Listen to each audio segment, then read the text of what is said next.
Assalamualaikum warahmatullahi wabarakatuh. Perkenalkan, nama saya Eva Widya Oktavia dari kelas PGMIB semester 5. Baik, pada materi kali ini saya akan membahas tentang studi pendahuluan dan merumuskan masalah. Jadi, studi pendahuluan merupakan studi yang dilakukan untuk mencari informasi yang diperlukan oleh peneliti agar masalahnya menjadi lebih jelas. Studi pendahuluan juga dilakukan untuk kemungkinan diteruskannya pekerjaan meneliti. Dapat disimpulkan bahwa studi pendahuluan adalah proses mengumpulkan berbagai informasi berupa data terkait dengan rencana penelitian, baik dari lapangan atau perpustakaan. Penelitian ini dilakukan dalam rangka mendalami masalah secara sistematis, sebagai pendahuluan sebelum melakukan langkah-langkah pada penelitian selanjutnya. Jadi, studi pendahuluan ini dilakukan seorang peneliti untuk mengetahui masalah-masalah yang ditimbulkan ketika seorang peneliti melakukan penelitian sesuai dengan rencananya. Ketika sudah mengetahui masalah yang ditimbulkan, maka seorang peneliti dapat meneruskan penelitiannya ataupun membatalkannya. Selanjutnya, manfaat studi pendahuluan. Menurut Profesor Dr. Suharsini Arikunto dalam bukunya Prosedur Penelitian, bahwa manfaat studi pendahuluan adalah yang pertama, mengetahui dengan pasti apa yang akan diteliti. Jadi maksudnya dengan melakukan studi pendahuluan, maka peneliti akan mengetahui apa-apa saja yang berkaitan dengan penelitian.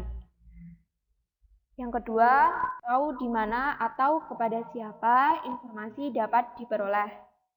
Dengan melakukan studi pendahuluan, maka peneliti akan mengetahui kepada siapa ia akan memperoleh data-data dalam penelitiannya.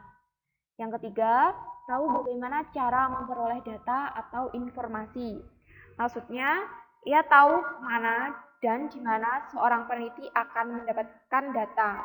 Misalnya, dengan mengunjungi perpustakaan atau dengan mewawancarai seseorang narasumber yang sesuai ahlinya. Yang keempat, dapat menentukan cara yang tepat untuk menganalisis data. Maksudnya mengetahui analisis terhadap penelitian yang sudah peneliti rencanakan sebelumnya. Yang kelima, tahu bagaimana harus mengambil kesimpulan serta memanfaatkan hasil. Jadi setelah mengetahui masalah-masalah yang timbul dalam penelitian, maka seorang peneliti tahu kesimpulan atau akhirnya si peneliti akan lanjut dengan penelitian atau tidak, dilihat dari kemanfaatan hasil yang diperoleh. Yang keenam dan yang terakhir, meyakinkan pada diri sendiri bahwa penelitiannya perlu dan dapat dilaksanakan. Selanjutnya, cara melakukan studi pendahuluan. Jadi ada 3 cara. Yang pertama, paper. Meliputi dokumen, buku-buku, majalah, atau bahan tertulis lainnya, baik berupa teori, laporan, ataupun penelitian. Studi ini disebut juga sebagai kepustakaan. Jadi maksudnya seorang peneliti mencari data tertulis baik berupa dokumen ataupun buku. Yang kedua, dapat dilakukan dengan cara bertemu, bertanya, dan berkonsultasi dengan para ahli atau manusia sumber. Jadi ini dengan cara mewawancarai narasumber sesuai ahlinya. Yang ketiga, place. Dapat berupa tempat atau benda-benda yang terdapat dalam penelitian.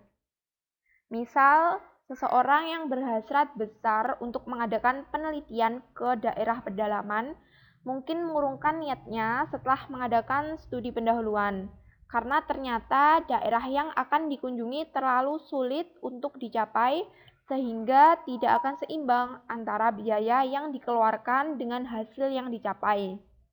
Jika hasil belajar tersebut diketahui bahwa di daerah tersebut tidak atau kurang daya dukung untuk penelitian, maka si peneliti dapat mengalihkannya ke daerah lain. Selanjutnya, rumusan masalah yang baik.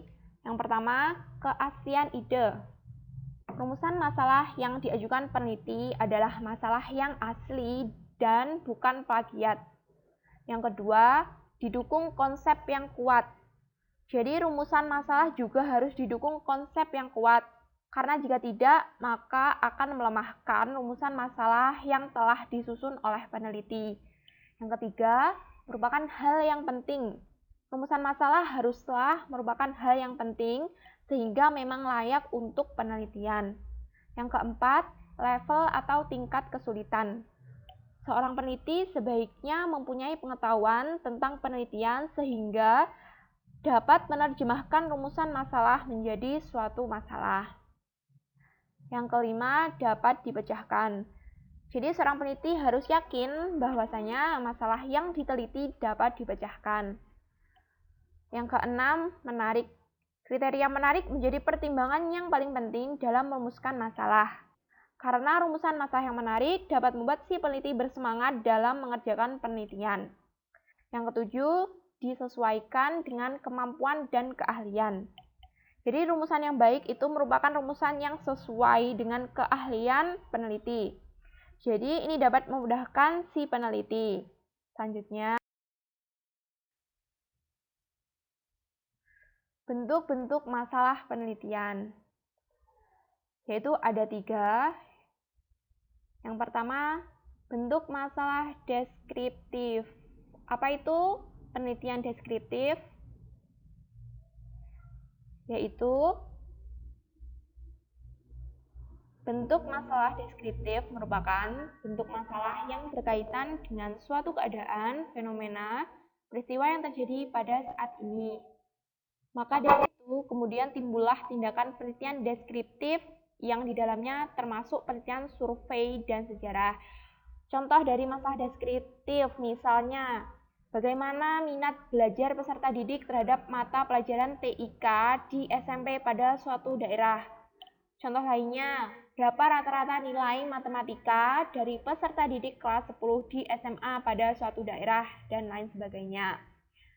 Yang kedua, bentuk masalah komparatif. Bentuk masalah yang sifatnya membandingkan 2 variabel atau lebih. Dari masalah komparatif ini timbul tindakan penelitian komparatif. Adapun contoh, misalnya, apakah terdapat perbedaan prestasi belajar antara peserta didik yang berasal dari TK dan non-TK. Jadi komparatif ini sifatnya membandingkan. Jadi contohnya, apakah ada perbedaan antara peserta didik yang melewati TK dan peserta didik yang tidak melewati TK. Ya, selanjutnya yang ketiga, bentuk masalah korelasional. Masalah korelasional merupakan bentuk masalah yang sifatnya menghubungkan 2 variabel atau lebih. Contoh dari masalah korelasional misalnya, apakah terdapat hubungan yang positif dan signifikan antara sikap dan motivasi belajar dengan prestasi belajar. Jadi maksudnya apakah ada hubungan, ya. Contohnya tadi adalah sikap dan prestasi belajar. Jadi apakah sikap peserta didik yang baik itu prestasi belajarnya juga baik, dan sikap peserta didik yang kurang baik, apakah prestasi belajarnya juga kurang baik. Nah, ini dapat diteliti dengan bentuk masalah korelasional. Selanjutnya, tipe-tipe penelitian. Ya, yang pertama, penelitian deskriptif. Penelitian deskriptif merupakan penelitian yang bertujuan untuk menjelaskan atau mendeskripsikan suatu keadaan, peristiwa, objek, apakah orang atau segala sesuatu yang bisa dijelaskan baik dengan angka maupun kata. Penelitian deskriptif yaitu penelitian untuk mengetahui status atau kedudukan sesuatu. Maka penelitian ini diidentifikasi sebagai penelitian deskriptif. Yang kedua, penelitian kualitatif. Salah satu ciri utama penelitian kualitatif terletak pada fokus penelitian, yaitu kajian secara intensif tentang keadaan tertentu yang berupa kasus atau suatu fenomena. Penelitian kualitatif adalah penelitian di mana peneliti dalam melakukan penelitiannya menggunakan teknik-teknik observasi, wawancara atau interview, analisis isi, dan metode pengumpulan lainnya untuk menyajikan respon-respon dari perilaku subjek. Yang ketiga, penelitian eksperimen.